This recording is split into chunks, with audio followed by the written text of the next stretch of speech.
I begin by talking about visioning at end of life because that is where most of us, if we're going to experience a loved one, and have a window view of what they are experiencing as they're nearing death, oftentimes that's the closest we get until it's our time.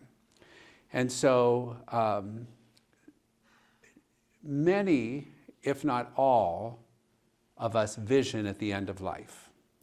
And so sometimes it comes months and then ebbs and flows. Sometimes it comes in the last hours, the last days.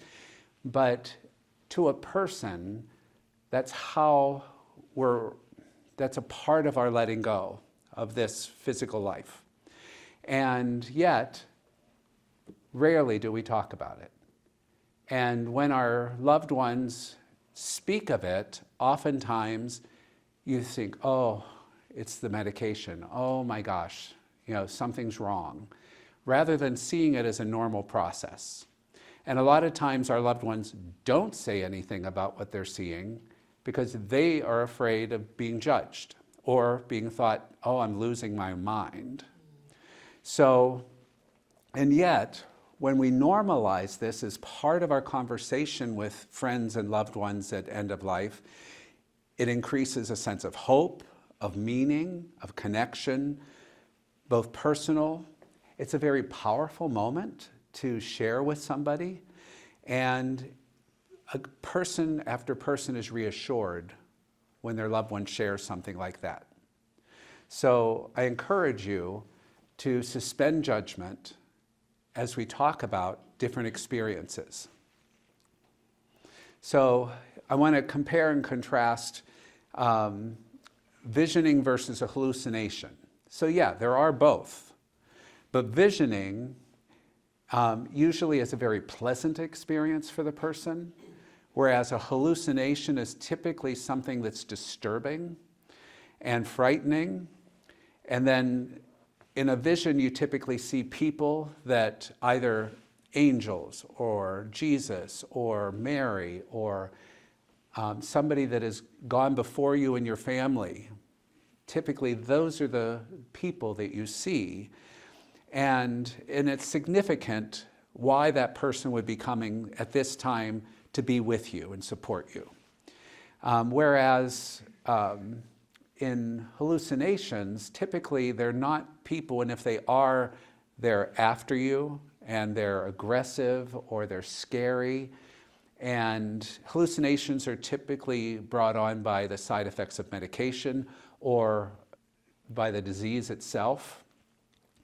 And then, and also insects and different types of fire and frightening figures are most common in hallucinations.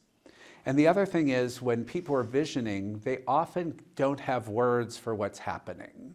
So they'll use symbolic language. And that, and it's fascinating, and it's often travel language. It's like, I'm ready to go, or I don't know where my ticket is. I've got to find my ticket. Or the coach hasn't arrived yet. And one lady that I worked with, she would say, I keep waiting for that sleigh to pull up. And a young man that I worked with, who was Down syndrome, he kept seeing a horse in the distance. And he kept saying, whenever the horse gets here, I'm going to ride to be with God. And so, and in that case, his father was like, there is no horse there. We're in the living room. There's no horse. And it was really hard to get his dad to stop saying that, because for that young man, that horse was visible in there. And when one day when he said, oh, the horse is here, the dad finally got it. And it was that day that the young man died. So again, barriers to communications about end of life, fear of ridicule and judgment, being seen as abnormal, and not a part of our everyday culture. We don't talk about life, death, and afterlife. We avoid it. So a little bit about my background that some of you may know and most of you probably don't. That when I was 5 years old, I was born with very severe jaundice. Wasn't expected to make it. They were looking at doing a total blood transfusion. I was very sickly when I was young, and in and out of the hospital for many years, and then with severe asthma. And when I was 5, we were on our way to the Jersey coast down to Cape May, and we went there for 2 weeks every summer. And my parents would pile all the kids in the back of the Cadillac, and we all slept overnight because my dad drove all night long.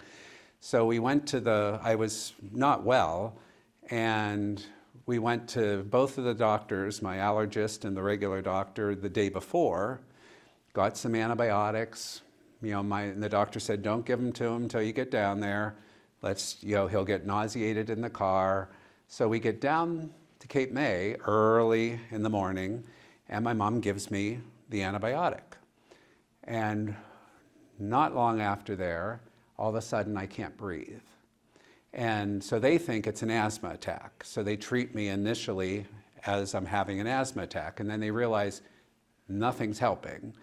And then my dad's best friend, Mr. Doman, he goes, they're all panicking and they've called 911. And so he grabbed me by my feet, and hung me over the hotel's railing, shaking me, trying to get me to breathe, because I was no longer breathing. And so then the ambulance gets there, they put me in the ambulance, and I cardiac arrested. And in that experience, keep in mind I'm a 5-year-old kid, and I immediately was watching the paramedics giving me CPR, and from above. And then from there, the ambulance kept going, and I wasn't going with them. They're driving down the road, and now I'm looking at the ambulance driving down the road. And then I get further and further away from them, and I turn, and there is that classic way that people talk, a tunnel of light. And I remember going through that. And when I got to the other side of that tunnel, I was met by angels, I was met by people, I met my grandparents who I'd never met. And I immediately started interacting with people there. And in hindsight, I was no longer a little boy. I was in adult size, like everybody else, and everybody looked about the same age, just very youthful and healthy and strong. And I remembered sitting under a tree in cycles of time and being taught. We would sit in a circle under a tree, and then I would walk off into the countryside and sit down under a special tree that I loved, and I would just ponder what has been spoken. And then they would say, well, it's time for you to go back. And I would say, no, I'm not going back. And then it would be this whole cycle again, where I would sit under the tree, we would listen to people speak, and I met, and in this experience, I knew who Jesus was, and God was at the center of everything as a bright light. There was not a person that I saw, just the bright light in the center of this gorgeous landscape. And everybody and all the trees and all the rocks, everything that was there glowed from within, so that everything was luminous, and colors were brilliant. And if you've ever seen a painting by Parrish, or Google one and look at his work, as I grew up and looked at his artwork, I'm like, he's been there. Because it's this sense where the light doesn't reflect off of you, it is in you. And everything is just so brilliant and beautiful. So finally, after what felt like months to me, in all honesty, and I thought I was there for months, they finally used the mom card. And that day they said, you need to go back. And again, I said, no, I'm not going back. And they said, well, your mom hasn't left your side and she needs you. And so I said, okay, I'll go back. And when I woke up, I was in the hospital bed, and the first thing I said to my mother was, I came back for you. And obviously I'm here. And I will say, yes, I did have moments of my teen years where I was a little issue, and I remember if I was really angry at my mom, I would say to her, don't forget I came back for you. So, because as a child, I did want to be with my mom and my family. But at the same time, that place called me. And yet I also knew that I was meant to stay. So, and a part of that staying meant that I had that experience.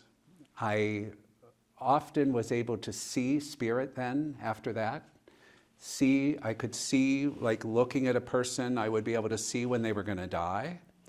And I often saw people coming and going, like my grandparents, coming and going in our house. And I would be able to understand what they were telling me, even though it wasn't necessarily words, but I would know what they were telling me. And as a kid, I thought it was a curse. I'll be honest. It was scary at times as a kid, because you would know something and then the person would die, and what did I do wrong? Why wasn't I able to stop that? And so throughout my life, that ability has come and gone. But especially through my years in hospice, it was present in my life almost daily. And that's where some of what I'll talk about has come from. But again and again, it just has reaffirmed my sense that we never have to fear death. Because our body dies, but our soul never experiences death. I never experienced death because I never stopped living. And that's the reassurance I have, that I've never been worried after that. And then after starting at hospice, I went to a conference, and there was a person teaching healing touch at one of the conferences. Healing touch is a form of energy work. And energy work is done in pretty much every indigenous culture in the world. And really was unlearned with Western advancement and philosophy and all of this kind of said, oh, that's not real, that's hoo-hoo. And yet I went to this class and I heard, I'd been wanting to learn more about energy work. And that particular speaker at the end of the class said, now, anything that I've just talked about or explained, if it rings true to you, take it with you. If it doesn't, let it go. And immediately I was like, okay, I can study with this group. Because they didn't come in saying, we have all the answers and everything's, we've got the knowledge. So I did study with them, and immediately it gave me a language to put my visioning experience in place. And it also helped me to understand why I was getting information when I looked at people, and it was intuitive and not something physically written on them, and yet I knew things. So it helped structure my life and give me a language that normalized my life a little better. So when we talk about the soul is that part of ourselves that God created and that exists before we ever are born into the physical world. We already exist. Our soul is already with God. And then when it's our time to enter this journey in the body, then we become embodied in the physical. And the physical, the energy body, the layers of the energy field and everything, is basically the organ that allows our soul to be in relationship with the physical body throughout our life. And so that relationship between our soul and our physical body then enables us to then live into the world. And yet, as you would think, our mind, which is the organ that really controls the body, and then our physical self becomes like a layer that the soul has to experience life through. So that's why we're not perfect, even though our soul is. And that when we talk about a person's spirit, the soul and the spirit are not the same thing. The soul is the true self that is eternal, that never dies, and moves on beyond the death of this body, whereas the spirit is really that intersection between physical life and spiritual and soul life. And so our spirit, we're flawed because we can't express our true full self into this existence. And that's sin, and that's brokenness, and that's mortality. The body is mortal, whereas the soul is immortal. And so within the spirit aspect of our being, we have our reason, our affection, our consciousness, our memory, our imagination, our intuition. All those things are in between that reality. And then we have the physical body, which we're all very familiar with, the aches and the pains, the joys and the sorrows. And that's where we have all the five senses, And whereas spirit maintains more senses than the body, and soul ultimately has way more senses than either spirit or body. So like as soon as we exit our body, our soul exits our body, we are in touch with all existence. And there is no fear, no pain, no anxiety, no stress, just peace and harmony. Because outside of the body, we enter into God's perfect realm.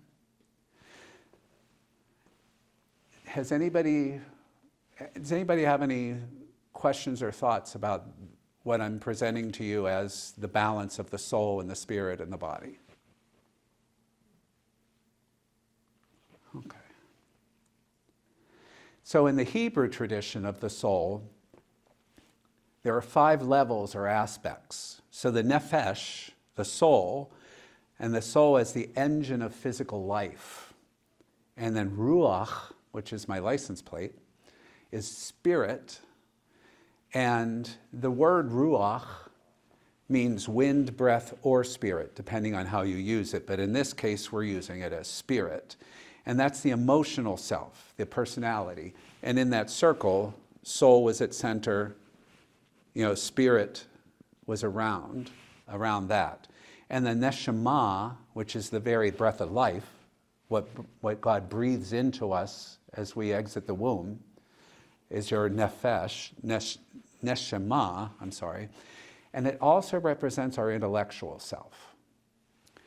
And then shayeh, life itself, the super-rational self, and the seat of our will, our desire, our commitment and faith. And then yechidah, the singularity, which is the essence of unity with its source, our essence of God. And then different indigenous cultures talk about the 2 souls or natures within each human being, the animal nature or soul and the godly nature or soul. And so the animal nature of ourself, which is tied to ego and self-preservation, and self-enhancement, physical needs, self-focused. We're really, especially in our culture, we're really good at that part of ourself. And that's really that exists in the area of the spirit. It's not really representative of our true soul. And then the godly soul, driven by the desire to reconnect with its source, spiritual aspirations, altruism, that is what that true essence of ourself is able to come forward. In Judeo-Christian views of reunion with God, so fundamentalists and very conservative evangelicals, they believe that when the body dies, that the soul then just goes into a stasis, like a hibernation, and is in a sleep state until the resurrection. So they do not believe in anything that I've just shared with you. And they believe that only when the Messiah comes will the souls wake up again. And they do believe in immortality, whereas mainline Christians, the soul unites with God or loved ones upon the death of the body and envisioning prior to that. And there are variations on all of the souls being reunited and or only some of them, depending on your Christian tradition. And so heaven is believed by all Christians, whereas not all Christians believe in an eternal hell. That, and those of us that don't believe in eternal hell believe that it's a temporal reality tied to this existence, and that once free of the body, we're free of hell, if that's a part of our reality. But all Christians believe in immortality of the soul. From Jeremiah, before I formed you in the womb, I knew you. And before you were born, I consecrated you. I appointed you a prophet to the nations. In 2 Corinthians, Jesus replied, truly I tell you, today you will be with me in paradise. So there's that sense of the pre-knowing and that sense of not someday, not far off, this very day, when your body dies, you are with me in paradise. So Islamic texts from the Quran, he gives life and causes death, and to him you shall be brought back. And also, every soul must taste death, then to us you shall be brought back. In Buddhism, they have the Tibetan Book of the Dead, and in Hinduism, the Brihadaranyaka, the Upanishad is what I can say correctly. But both of these texts deal with ensoulment and the journey of the soul. So release of the soul, whenever a person dies, the soul actually leaves from the crown of the head, because that is actually how we enter the body in our mother's womb. We enter through her crown of her head, travel through her body, and then when the fetus is ready, we enter the crown of the head of the fetus to be ensouled. And then when the body dies, we then are released that way again. So I want to tell you some stories of experiences with patients at hospice at end of life. And this first story was about a woman in her 50s, and she came to the cancer center. At this point, I was working a joint program between Hospice of the Western Reserve and Ireland Cancer Center. And I would see all the patients that were newly diagnosed with lung cancer.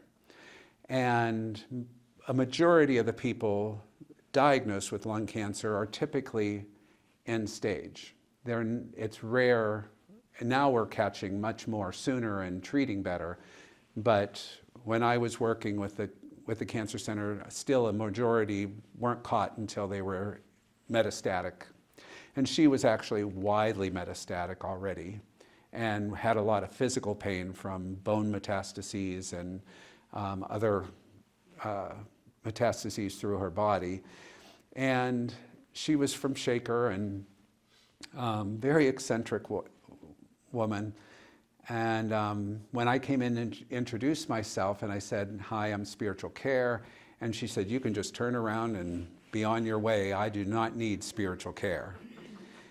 And I was like, well, whoa, I'm not here to judge. I'm here to support you. And she was like, I'll see you. And so I left. And then the next time she came in for treatment, I came to the doorway and I walked in and I said, I just wanted to tell you I'm here. And I heard you were having a hard time with your symptom management from your chemo, and your pain management hasn't been under control. And she goes, yeah, I'm miserable. You can go. And I said, well, are you familiar with energy work? And she goes, yeah. I've had Reiki, I've had, that done, and it's been helpful. And I said, well, I'm not a Reiki person, but I do healing touch. Is it all right if I offer that to you? And she goes, that would be fine, but I don't want to hear any religious crap. So I did energy work with her, and she was able to calm and rest, and she wanted me there every treatment thereafter. And so after quite a while of doing energy work with her when she was in her treatments and helping her to release the pain and helping her to not be nauseated from the chemotherapy, we had this pattern where at the end of the session, because when I do a full energy cycle with somebody, I'm not talking, I'm silent, and she liked that.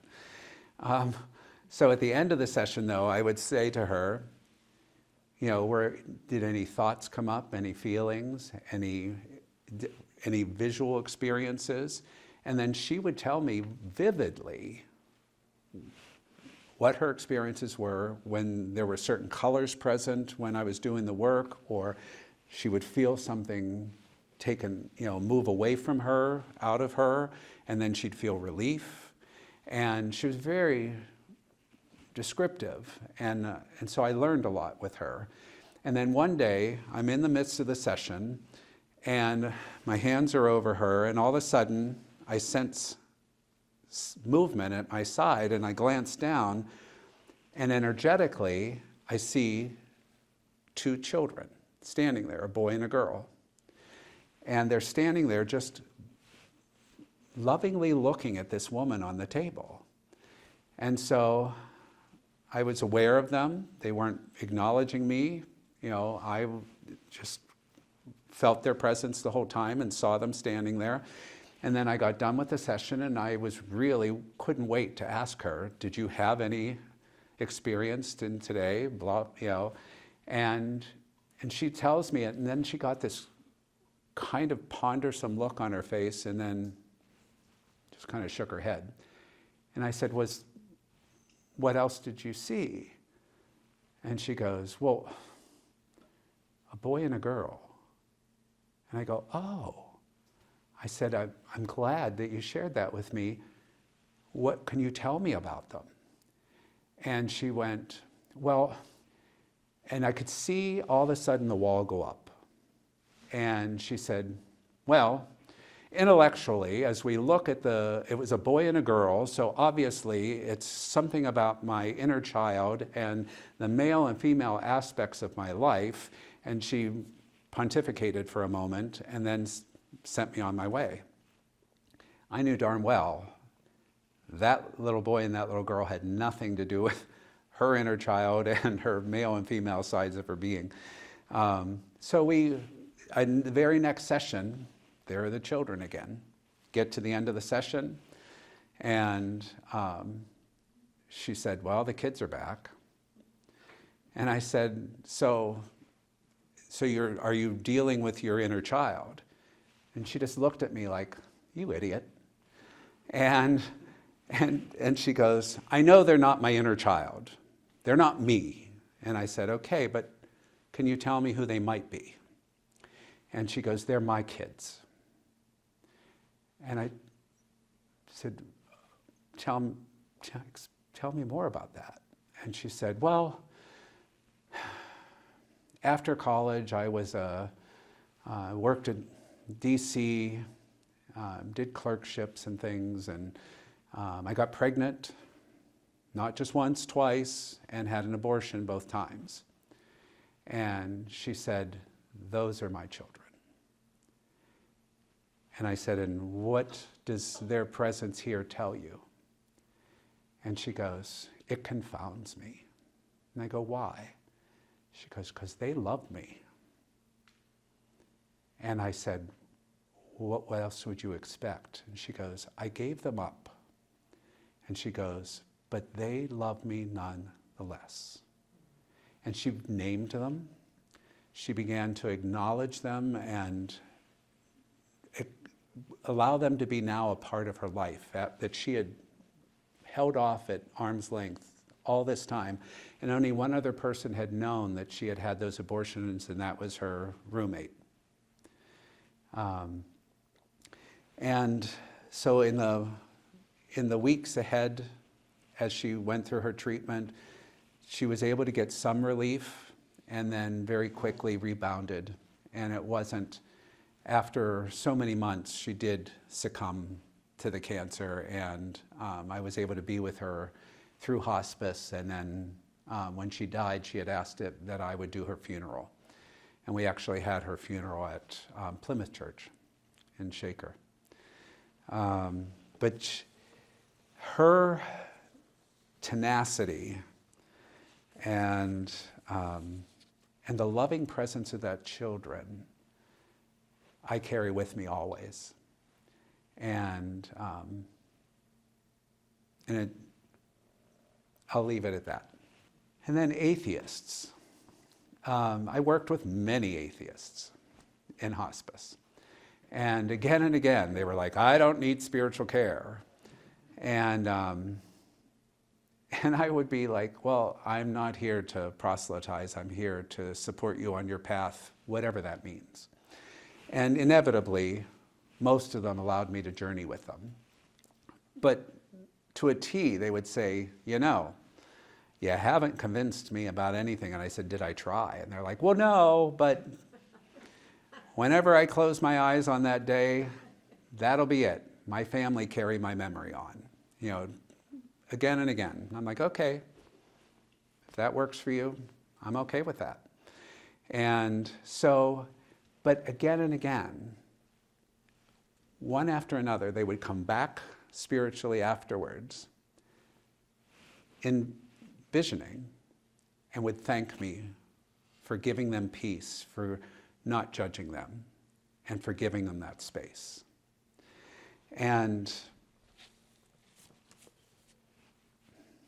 again, it taught me not to judge people and not to make assumptions, but to trust the Spirit of God is working as God wills in and through those people. One gentleman that I have to talk about real quick. He was a Fortune 500, corporate guy, and incredibly wealthy, incredibly connected, and atheist. But so I went out for my one visit at their house, and he sat me down. He sat right in front of me, chair to chair, which was unusual, and his wife sat way on the other end of a couch in a living room, the big living room, and he interviewed me on our first visit. He's like, so tell me about your college. What was your degree? What did you study? Tell me about seminary. What did you study? And he grilled me for an hour. That's not normal. Not in any of my other experiences. And then at the end of that hour, he like I was getting a job interview, he said, well, thank you very much, you can go. And I'm like getting ready to stand up, and then his wife goes, well, honey, didn't you have one more question for him? And he goes, oh, that's right. You said you can connect us with different volunteers and things. Would you connect us with somebody that's had a near-death experience? I would like to hear about their near-death experience. And I just paused, and he goes, wait, you've had one? And I said, yes, I have. But I don't normally talk about it with patients and families. And he goes, well, why else are you here? He goes, sit back down. And so I sit down and I share my near-death experience with him. And he's like, Very good. Thank you for sharing that. Exactly what we were looking for, we wanted to hear. Now we need to discuss this more about what we have just heard from you. And you can come, and he gives me the day and time of the next week. And I go, oh, I'm sorry, it'll need to be in 3 weeks. I'm going on vacation for 2 weeks starting tomorrow. And he goes, I hope you understand that's very disappointing. And I'm like, well, I'm sorry I've disappointed you, but I won't be here. I'm going to be far across the country. And he's like, well, I guess we have to live within those confines. I will see you at such and such a time on this date when you return. And so I left. I'm a week into my vacation, sleeping soundly when somebody bumps the side of my bed. And I open my eyes, startled, and here he is standing at the side of my bed, spiritly.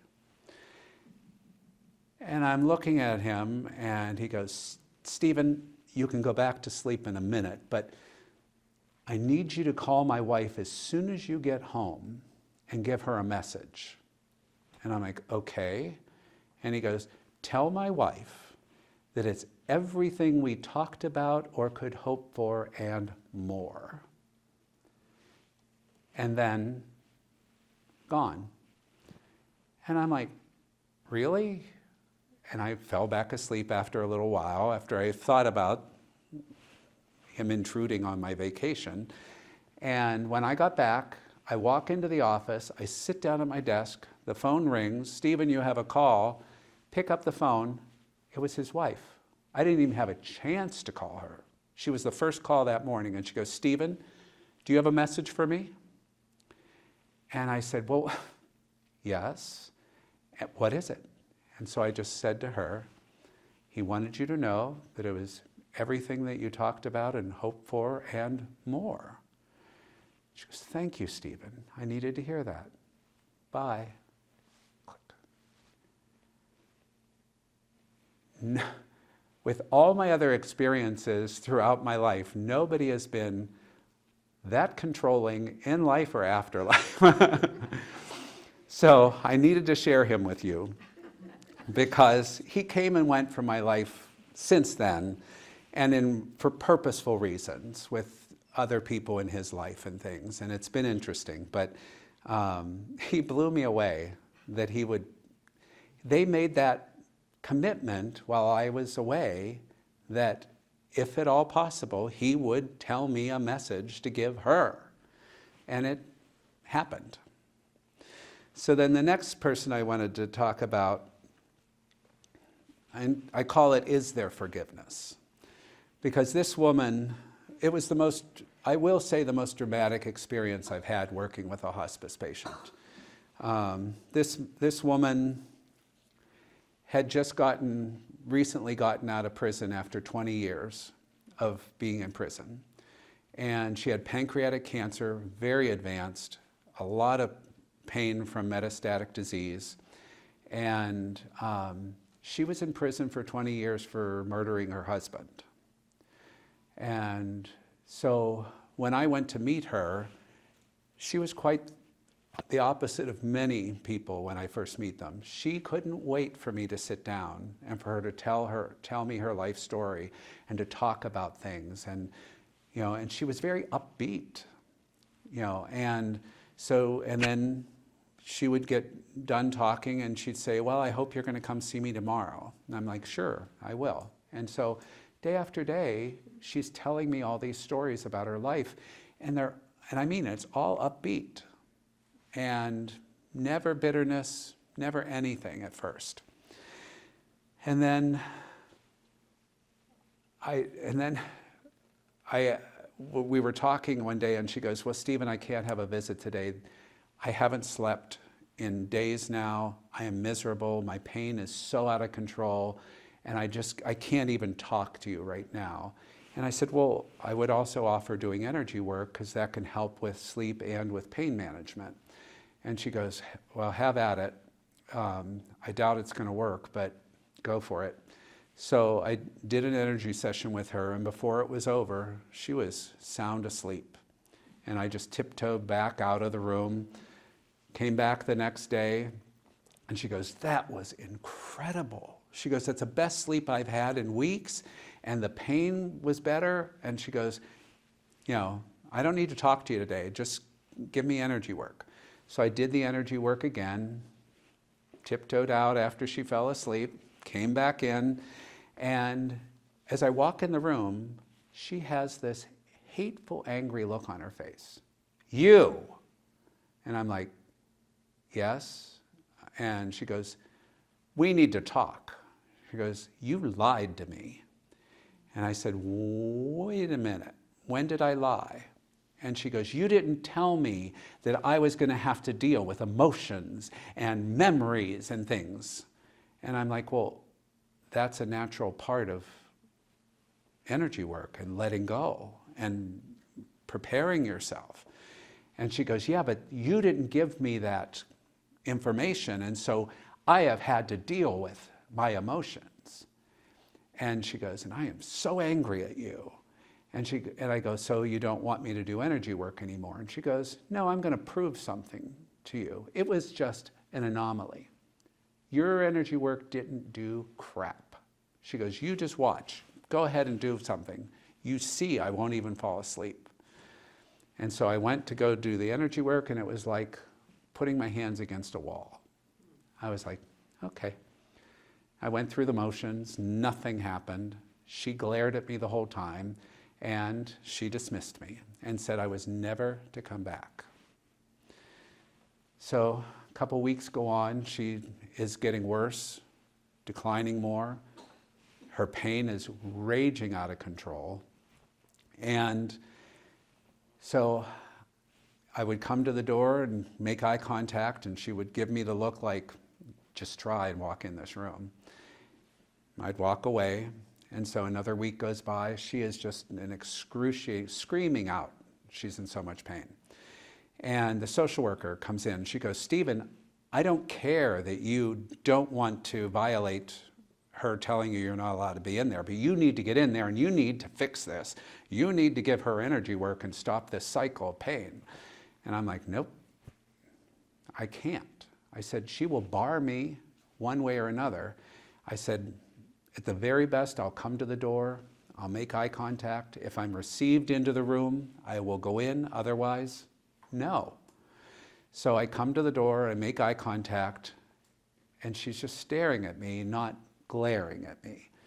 And I gestured like this, and she goes, and so she let me come in, and I sat, and she looked at a chair beside her bed, and I sat down in the chair. And then as I focused myself, I saw what her reality was, which really was hell.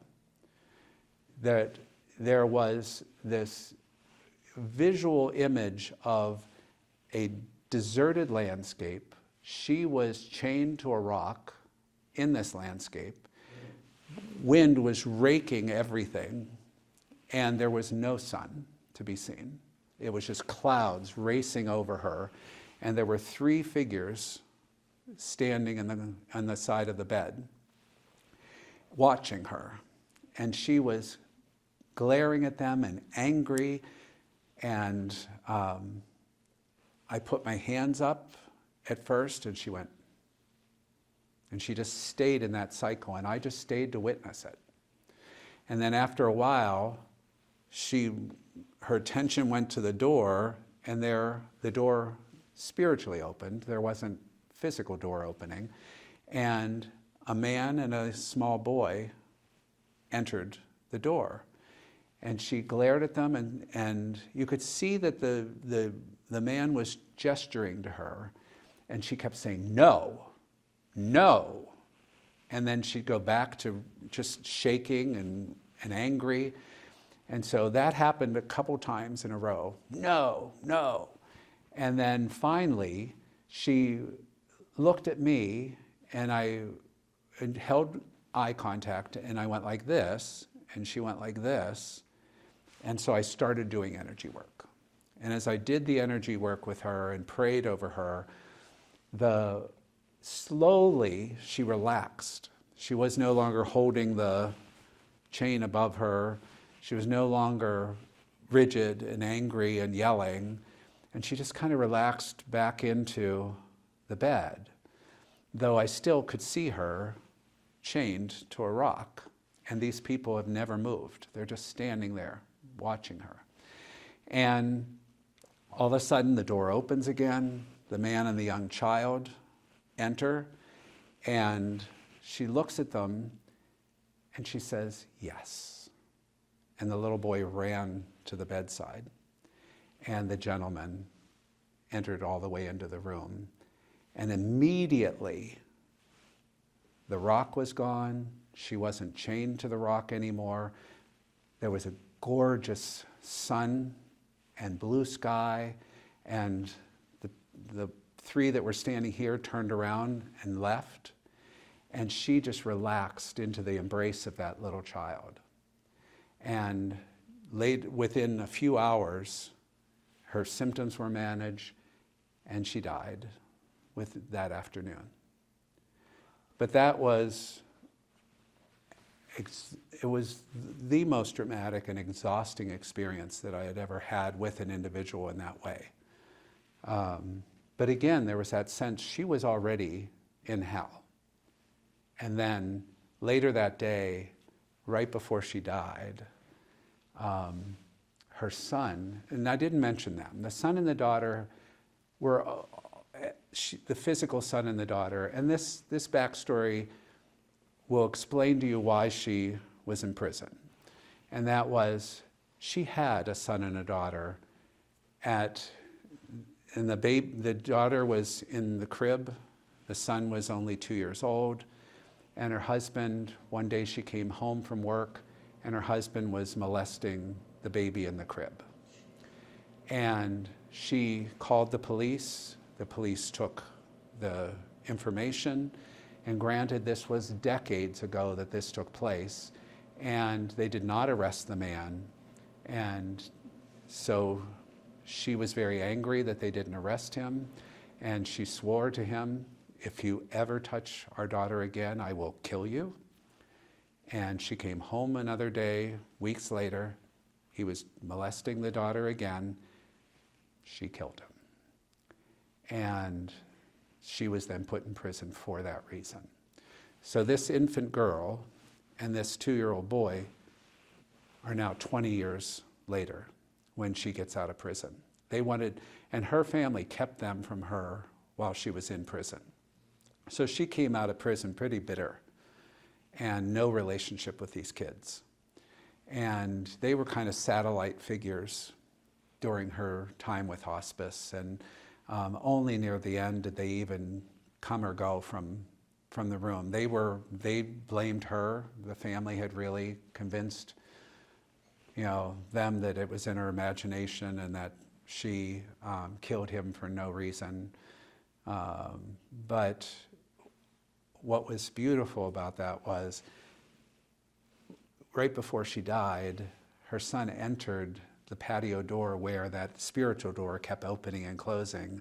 He walked to her bedside just shortly before she took her last breath. And was there reconciliation between all of them? No, not here. But I trust that on those kids' deathbeds, that there will be reconciliation. Because that's the one thing I see again and again with people. If you don't do your reconciliation now, you're going to do it on the deathbed. That's a promise. It may feel like a curse, but it's a promise. Because she hardened her heart so much that it wasn't until she was dying that she could forgive. And then she finally did. So affirmation and gratitude, a lot of the times people come back to us, they really are affirming our life. People come and go from our life every day throughout our entire life. And typically we're not even conscious of them being there. And yet there are moments, I think for most of us, where we're like, all of a sudden you're just thinking about grandpa, or you're just thinking about so-and-so, and it's like they're there again. And I'll reassure you, yeah, they are, because our intuition often picks up on them being there with us. And oftentimes people will say, I felt something on my shoulder, or I felt like somebody just walked in the room. And when somebody physically walks into a room and you didn't hear or see them, how often we feel that in our being, because energetically, when our energy enters the room, we change the room. And so a lot of times you feel somebody enter the room without hearing them, and it's true with spirit too. We often intuit their presence and then rationalize that, nah, nobody's there. But they again and again, this is actually my dad's parents, or actually my great-grandparents, my dad's grandma and grandpa. And those are the two of the people I met when I had my near-death experience as a child. And I was able to tell my dad all about them, and yet they were long gone before I was born. And but again, there's that sense of just gratitude. You immediately are filled with gratitude when free of this body. The Hamsa, which, how many have seen this symbol before? Okay. This is called a Hamsa, and in many of Eastern cultures, it's a very common image. Many men and women will wear them on their body, or they'll have them in their houses on walls. And a lot of times there's literally an image of a human-looking eye in the center of the palm.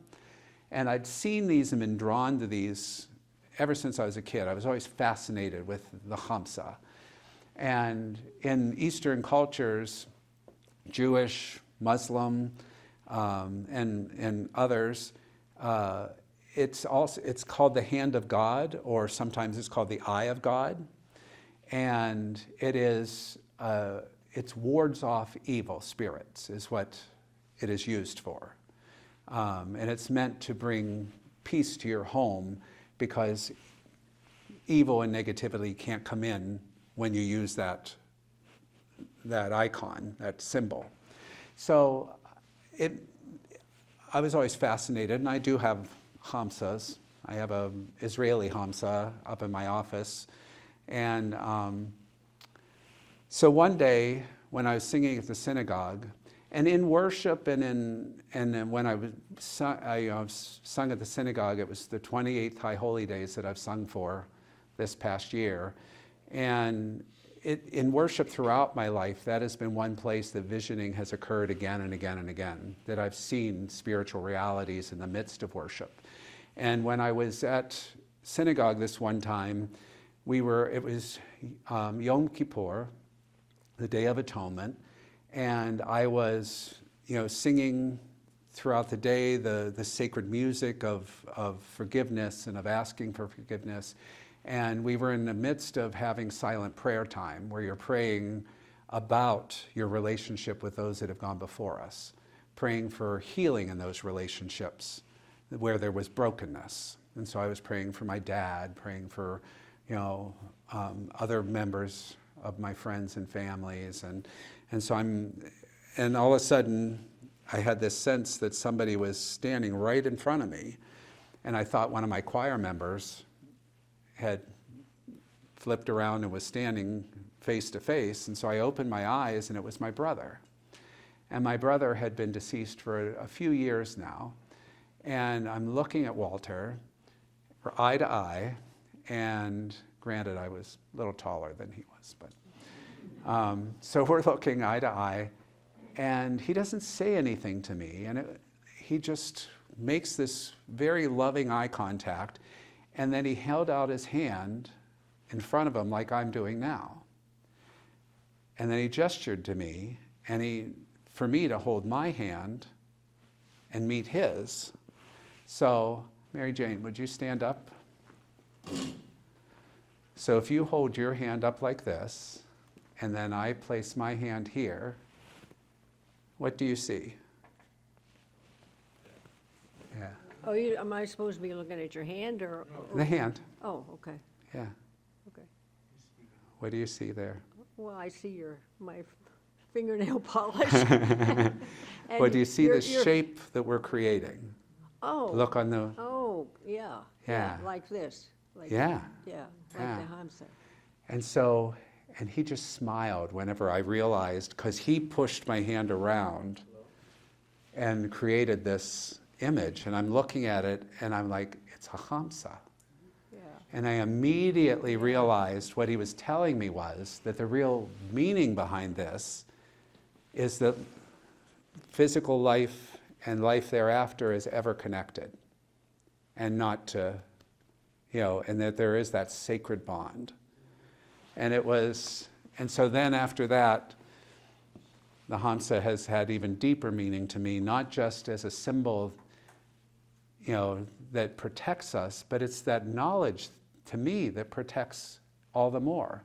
That knowledge that in life and in life after, we are ever connected. And as long as we have that knowledge and that faith, we can live each day without fear and without dread. So before conception, we already exist as who we are. Our soul is in God's presence and uniquely who we are. And I chose this symbol, this is a galaxy, because the spiral, which you see in the sand whenever you place your candles in the sand, the spiral or the labyrinth, a labyrinth is nothing more than an elaborate spiral. If you think about it, it is in everything. It's a ubiquitous symbol and design. Our DNA, a spiral. You look at a shell, you cut it in half, you get those beautiful spirals. There is, again and again, spirals are all through. It's part of sacred geometry. And so we look at the galaxies, and again we see these spiral images. And when I'm doing energy work, and when I've done energy work with people, I would see every once in a while a spiral in a woman's energy field. And at first I didn't understand what that was. And then over time, as I worked with different people, and as I particularly worked with one of my colleagues who had difficult pregnancy and difficult becoming pregnant, one day I'm looking at her and I see a spiral here in her energy field. And I just thought, oh, that's curious. And then I kept watching it, and it would, next time I saw her, it was moving down, moving down, moving down. And all of a sudden I looked at her and I'm like, she's pregnant. And I was like, how are you doing? Anything new? No. And so finally she admits to me, days later, she goes, Stephen, I did want to share with you I'm pregnant, but I'm really afraid because I've lost all the other pregnancies. And I was like, well, what can I do to support you through this? And she goes, I need you to do energy work for me, because if anything, I trust that'll help me hold this child. And so that spiral and that little fetus don't connect immediately. The fetus develops and grows, and the spiral's there, and the spiral waits and waits and waits until the right time to then enter or ensoul. So ensoulment is that mechanism, that way that the pre-existent soul actually then merges with the body. And it's not at conception. Like a lot of times people think that it's at conception. And in all honesty, I've seen the spiral in women, and they haven't conceived yet. The spiral's already there, waiting for the conception. And I've seen where women are not able to conceive, and then the spiral leaves. And so my sense is that it either comes back when it's able to be embodied or moves on through its cycle of life that way. So in Christian, all of the major religious traditions vary widely as to when the soul enters the fetus. And some of the, as it says here, there are some that believe it's like a lot of people do believe that the minute you conceive, the soul is in that fetus. Whereas most cultures, Eastern cultures, believe that it is no sooner than 40 days that it merges with the body. And some believe that it's actually 120 days before it bonds completely with the body. And it's a moot point as far as it doesn't really matter whether we agree on when that ensoulment happens, but just that it does.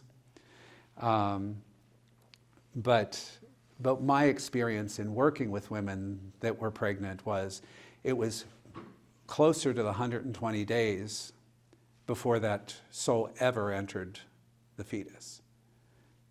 And that then they merged and began to develop together. And when I was working with her, and she was getting months and months on, and it did end very happy. She did bring that child, and then the next child all through the 9 months. But with both of her kids, I did energy work. And when I would be working over the womb, the child would be doing this in the womb. And because the child, the soul, has way more senses than we do, and until we're out of the body. But it was so funny, and I'd be like, do you feel anything? Yeah, he's really moving. And then later, yeah, she's really moving. I'm like, but I could see that she was playing with the light.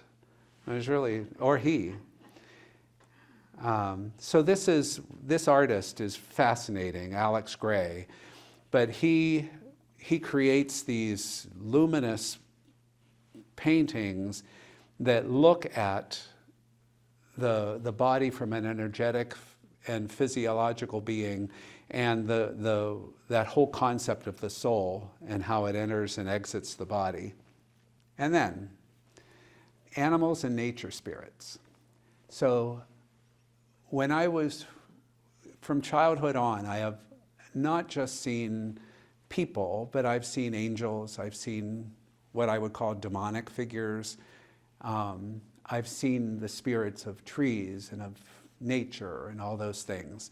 And again and again at the bedside of hospice patients, I've seen their pets. I've seen their dogs. I've seen their cats. And I've even had the experience of the person acknowledging that they're there. Like this one gentleman, and I'm a little partial to English bulldogs, but the one gentleman, he would constantly address the English bulldog sitting on his bed. And I could see it. And his family just thought that was hysterical that the dog was there. And he would sit there and stroke that dog and always make room. He's just like, when they were making his bed, well, move me over a little bit because he's got to sit there. And but again and again, I'd walk into a person's house and I'd see a cat run down the steps and into the patient's room or something, and I'd be like, oh, did you used to have pets? And they're like, oh yes, my dear. And they would describe the dog or the cat that I'd been seeing, and they were there for them, just like they were there for them physically in life. So just a few quotes. The soul, Gary Zukov, the soul is that part of you that existed before you were born and that will exist after you die. It's the highest, most noble part of yourself that you can reach for. And Deepak Chopra, the soul is the core of your being. It is eternal. It doesn't exist in space or time. It is a field of infinite possibilities, infinite creativity. It's your internal reference point with which you should always be in touch. And Marianne Williamson, for me, it is the truth of who we are. The light, the love which is within us goes by different names, but the truth of us. Michelangelo said that when he got a statue that he would go to the quarry and get a big piece of marble, and that the way he imagined it, God had already created the statue and his job was just to get rid of the excess marble that's what we're like. Inside is the being that God has already created. Some call it the Christ, the Buddha mind, the Shekinah, the light, the soul. And our job is to get rid of this excess, useless fear throughout forms of the world that actually hide the light of the soul. And Llewellyn Vaughan Lee, the soul is a divine part of ourself. It is our divine nature. It is a part of us that is one with God. Everybody has a soul. It is the immortal, eternal part of ourselves. It never dies. It's immortal. It belongs to God. So then, this is just different books and literature that I researched in creating this presentation. And then lastly, I will just share this drawing with you. And one of the patients I worked with who was dying from advanced breast cancer, and she was in her 40s. She had come directly from the hospital in Euclid across to David Simpson Hospice House, and I was working there at the time. And she had severe pain she had a ulcerative breast cancer. And so she did not have any support, and so she came to us and for symptom management and lived the last weeks of her life at Hospice House. And so she was one of those people that had incredible anger at her situation. She had, was in her early 40s. She had just divorced her husband. He had beaten and abused her for years, and she finally got the self-will to get out of that relationship. And it wasn't months after her divorce that she presented with the ulcerative breast cancer, and so she was angry that all that life was stolen from her and all her suffering, and now she was going to get her life together, and now she was suffering from her own body and dying. And so she would punch, she would scratch, she would bite staff. I mean, she was furious. And if they didn't catch her in a solemn mood or whatever, people were afraid to get near her. And one day the nurses asked me, they said, "Would you please go in and spend time with her?" And I was like, I saw what she did to the last nurse. Did she ask for me? And they're like, well, no. And I'm like, well, maybe I shouldn't go in there then. I'll be honest, I was a little afraid. And so I was like, okay. I said, well, I'll go to the door, and if she waves me in, I'll go in. But if not, I'm not going in. And so I went to the door, and wouldn't you know, she waved me in. And then she goes like this. And I'm like, oh my God. So I went up to the side of the bed, and she goes. And so I had to lean over her. And I was ready. I'm like, okay, I'm going to get punched. And she just grabbed my tie, pulled me down close, and she goes, I'm angry. And I was like, I know. I said, are you going to hit me? And she said, no, but I want you to listen and know why I'm angry. And so she told me this about her abusive husband and everything. And she goes, and I'm angry with you, I'm angry with everybody, I'm angry with God. And I said, you have every right to be angry at all of us. And I said, and I just want you to know we're here to support you and not judge you, and also not to get hit or bit. And she's just like, I know. She goes, I just get so filled with rage. And I go, well, why don't we work together about that rage? And she's like, well, we can try. So I did energy work with her, and she fell asleep, the whole cycle again. And then she was able to sit up in a chair because her pain was managed well, and her body was able to use the medications effectively instead of fighting it. And we had the most wonderful conversations. And she talked about forgiveness and difficulty with forgiveness and difficulty with reestablishing relationships throughout her marriage. And we made contact with her mom and her siblings, and she started to allow them to come visit, whereas she had been alienated from them for years because of this man. And right before, like in the last couple weeks of her life, she started doing art therapy. And she made a drawing for everybody on the staff that worked with her. And she gifted them with her drawing and with a new name. It's very biblical, this whole sense of being given a new name. And so she gave me this drawing, and I said, what's my name? Because I had heard about everybody else. And she goes, birthday gift. And I said, I'm your birthday gift? And she goes, yes, Stephen, you're my birthday gift. And I go, I don't understand. Everybody else's name kind of made sense. I didn't get birthday gift. And she goes, Stephen, I'm about to be reborn.